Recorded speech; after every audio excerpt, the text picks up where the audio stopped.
আসসালামু আলাইকুম, শুভ সন্ধ্যা। কেমন আছেন আপনারা? আশা করি অনেক অনেক ভালো আছেন। আজকের ভিডিওতে আপনাদের স্বাগত জানাচ্ছি।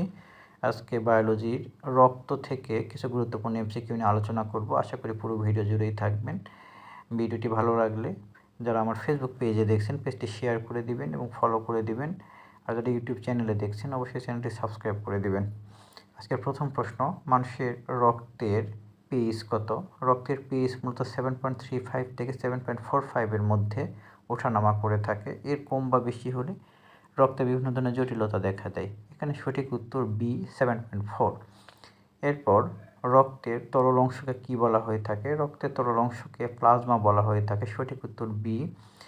রক্তের দুইটা উপাদান, রক্ত রস এবং রক্ত কোষ। এই রক্ত কোষটা বাদ দিলে যে অংশটা থাকে এটাই হচ্ছে প্লাজমা অংশ। এবং উপরের অংশটা দেখবেন যে সিরাম লেখা আছে। সিরামটা রক্ত অনেক সময় জমাট বেঁধে গেলে ওখান থেকে হলুদ একটা উপাদান গড়ে গড়ে যায়। এই হলুদ উপাদানকেই মূলত সিরাম বলা হয়ে থাকে। একটু বিস্তারিত জানতে হবে, কারণ ভাইবা আছে, ভাইবাতে ফেল করলে কিন্তু ফেল হয়ে যাবেন। তাই একটু বিস্তারিত জানতে হবে, এতে করে ভাইবাতে আপনারা সহজে উত্তীর্ণ হতে পারবেন। এরপর রক্ত জমাট বাঁধতে কোন উপাদানটি সাহায্য করে? সঠিক উত্তর প্লাটিলেট। এখানে বানানটা ভুল দেওয়া আছে, সঠিক উত্তর সি হবে, প্লাটিলেট। আরেকটা বিষয় জানা রাখবেন যে আমাদের যে অনুচক্রিকা আছে, অনুচক্রিকাতে সেরোটোনিন নামক একটা উপাদান থাকে। এই উপাদানটাই মূলত রক্ত জমাট বাঁধাতে সাহায্য করে থাকে।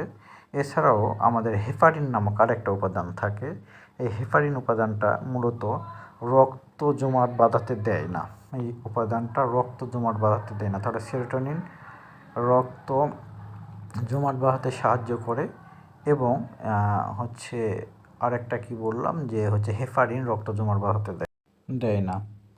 পরবর্তী প্রশ্ন নিয়ে আলোচনা করব। তার আগে আরেকবার বলে নিই যে অবশ্যই বিস্তারিত পড়তে হবে। খুব বেশি বিস্তারিত না পড়লেও একটু হলেও এটা সম্পর্কে, এমসিকিউ সম্পর্কে জানতে হবে। 4 নম্বর এমসিকিউ নিয়ে আলোচনা করি। লোহিত রক্তকণিকার আয়ুকাল কত? লোহিত রক্তকণিকার আয়ুকাল হচ্ছে 120 দিন। 120 দিন পর পর এটা নতুন করে আবার তৈরি হয়। এরপর লোহিত রক্তকণিকা কোথায় তৈরি হয় বিষয়টা জানবেন যে আমাদের মেরুদণ্ডের ভিতরে যে অস্থিমজ্জা আছে, অস্থিমজ্জার স্টেম সেল থেকে মূলত রক্ত কিংবা লোহিত রক্তকণিকাগুলো তৈরি হয় আছে। অর্থাৎ লাল যে অস্থিমজ্জা আছে এখান থেকে আমাদের লোহিত রক্তকণিকা তৈরি হয়ে থাকে। এরপর আমরা পড়ব শ্বেত রক্তকণিকার কাজ কী? শ্বেত রক্তকণিকার কাজ মূলত রোগ প্রতিরোধ করা। আসলে এই শ্বেত রক্তকণিকা এটা কাজই হচ্ছে বিভিন্ন ধরনের রোগ প্রতিরোধ করা। এটা আমাদের বাহির থেকে যে জীবাণুগুলো ভিতরে প্রবেশ করে এগুলোকেও ধ্বংস করাই শ্বেত রক্তকণিকার কাজ। এবং শরীরে যে জীবাণুগুলো উৎপন্ন হয় এগুলোকেও ধ্বংস করে থাকে শ্বেত রক্তকণিকা। এরপর আমরা পরবর্তী প্রশ্ন পড়ব যে হিমোগ্লোবিনের প্রধান উপাদান কী? হিমোগ্লোবিনের প্রধান উপাদান আয়রন। আপনারা জানেন যে রক্তে হিমোগ্লোবিন থাকার কারণে রক্ত লাল দেখায়। আর এই হিমোগ্লোবিন লাল দেখায় কেন? হিমোগ্লোবিন লাল দেখানোর অন্যতম কারণ এখানে হিম নামক একটা পদার্থ আছে।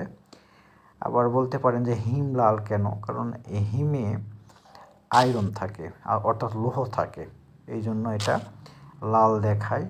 তাহলে লোহ আবার লাল কেন? কারণ আপনারা সবাই জানেন লোহ একটা অবস্থান্তর মৌল, আর অবস্থান্তর মৌল সবসময় রঙিন হয়ে থাকে। তো এই কারণে পর্যায়ক্রমে আমরা বলবো যে হিমোগ্লোবিনের কারণে রক্ত লাল হয়ে থাকে। তো আশা করি যে কয়টা প্রশ্ন নিয়ে আলোচনা করলাম খুবই গুরুত্বপূর্ণ প্রশ্ন। এটা কোনো পেইড ব্যাচ না, ফ্রি আমি ক্লাস নিয়ে থাকি। তো আপনারা যদি উপকৃত হয়ে থাকেন, আপনাদের কাছে রিকোয়েস্ট থাকবে আমার পেজটি ফলো করে দিবেন, ইউটিউব চ্যানেলটি সাবস্ক্রাইব করে দিবেন এবং পার্ট 2 নিয়ে আলোচনা করব। আজকে বেশি সময় নেই, এ পর্যন্ত ভালো থাকবেন এবং পার্ট 2 অবশ্যই দেখবেন।